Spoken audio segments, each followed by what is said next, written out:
In this video, we're going to start creating a TIN surface, and TIN, T-I-N, stands for triangular irregular networks or triangulated irregular networks. And what a TIN surface is, it is a network of lines that create triangles, and these triangles create planes that are the face of a surface inside of Civil 3D.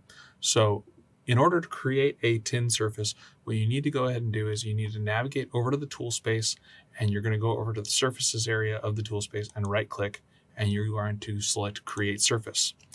What you need to know is that when we're creating a surface, the first thing that we're doing is we are just creating a placeholder for that surface.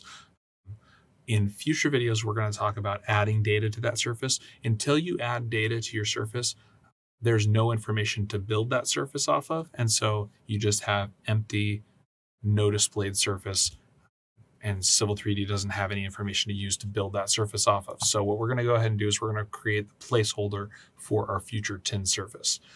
So I'm going to go ahead and name it. I'm going to name it EG. You could give it a description. You could also give it a display style, but since we have no data in our surface yet, I'm not going to choose a display style. And then what you can go ahead and do is if you were going to render it in three-dimensional space, you could choose a render material, or you could do it by layer of whatever surface layer type you're going to have. So I'm going to go ahead and click OK.